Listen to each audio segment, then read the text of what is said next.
members of the press. Thank you for coming at a very short notice.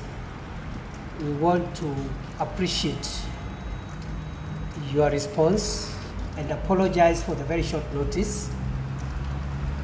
I would like to say a few things concerning the security of our country.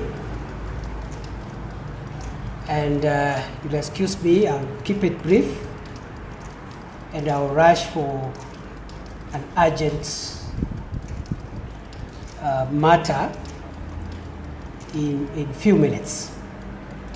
It's good to see all of you, especially in my latest capacity as Minister for Interior and National Administration. I would like to say the following. I take this opportunity on behalf of the government of Kenya to assure all Kenyans and all persons who are lawfully residing in our country that our nation remains safe. In this regard, I would like to appreciate the patriotic and gallant role that is played by our security agencies. And at this moment and on this occasion, I take this opportunity to thank all our officers who are responsible for the internal security of our country, for the sacrifices that they continue to make in making their fellow citizens and other people who are lawfully in Kenya safe together with their property. The overwhelming majority of our officers continue to serve this nation under very difficult circumstances. In the process, we have lost officers in the line of duty. I take this opportunity to tell our officers that the government recognizes the sacrifices that they continue to make. And it is the position of government that no amount of financial or any other form of compensation can reward the patriotic input and sacrifice that our officers continue to make. Many of them continue to protect our people in very hostile and risky situations. And as I have said, as a result, we have lost officers, others have been injured in the line of duty. I reiterate the commitment of the government to defend and protect our officers who are lawfully engaged in their duties, and take this opportunity to confirm and assure them the government and I personally, as the minister responsible for Interior, will protect them, defend them, and make sure that their sacrifices, their contribution is recognized, appreciated, and guarded jealously. As much as I have said that no amount of compensation can reward our officers enough, I take this opportunity also to inform our officers and the country at large that shortly the government will initiate a process of engagement with a view to relooking at the terms and conditions that our officers serve under, taking cognizance of the fact that for a very long time now, going into nearly 10 years, the terms and conditions upon which our officers in the displayed forces serve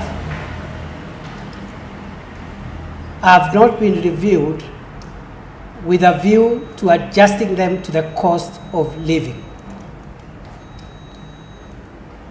This review will include all the officers within the ambit of this ministry.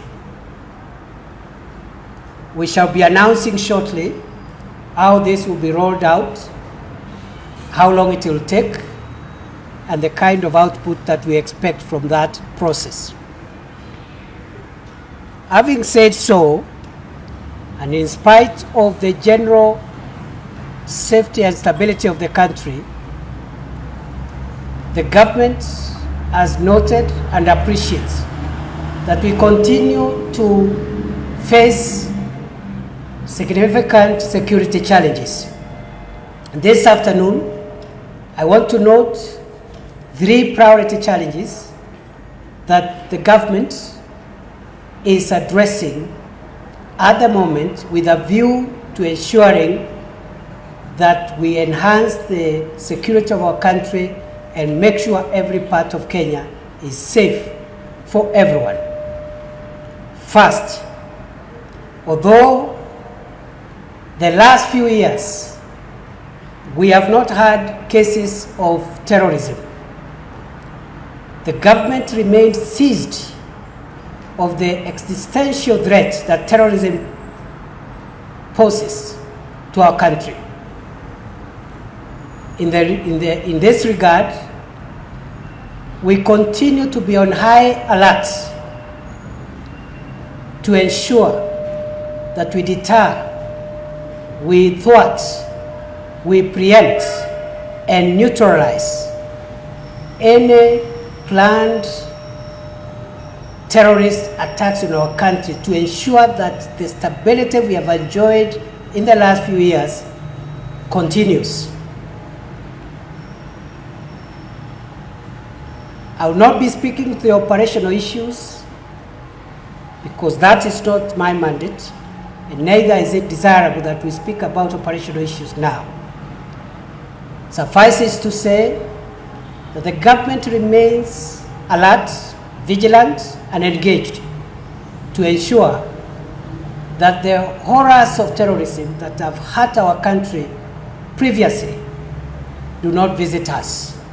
We want to assure Kenyans that the country is safe and free from terrorism.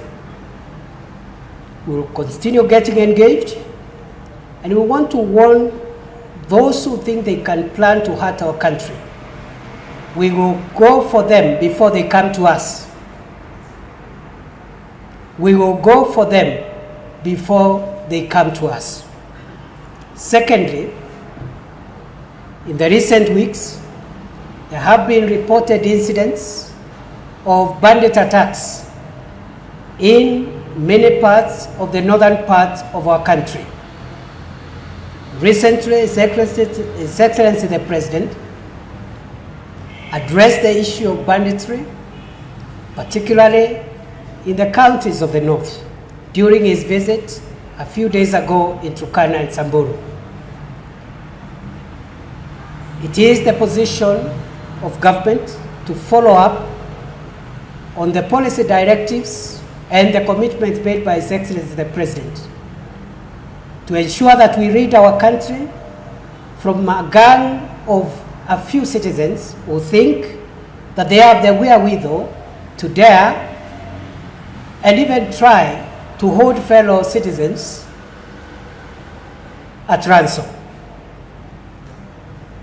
We are rolling out an unprecedented response against criminals, and we are going to go to their hideouts. We will look for the criminals and do to them what the law says we do to criminals in accordance with the law of our country and all other applicable international laws.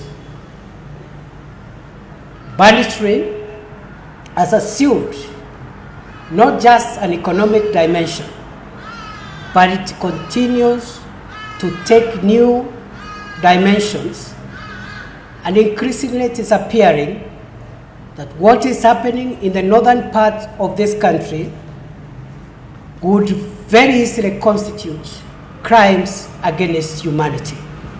Therefore, the government is deploying multifaceted, multi-pronged, multi-agency response to the challenge and the problem of banditry. We have information where they have been retreating to. We know the challenges that have been associated in the past in getting to them.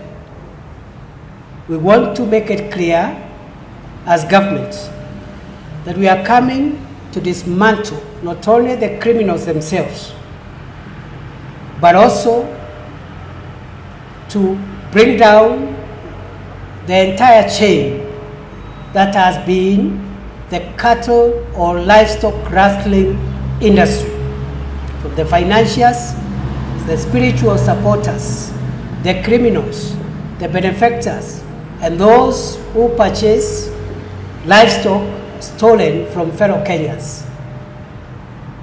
In the last few weeks, these marauding gangs of few citizens have dared the government of the Republic of Kenya. And the message they have been trying to send has reached us. We have heard them.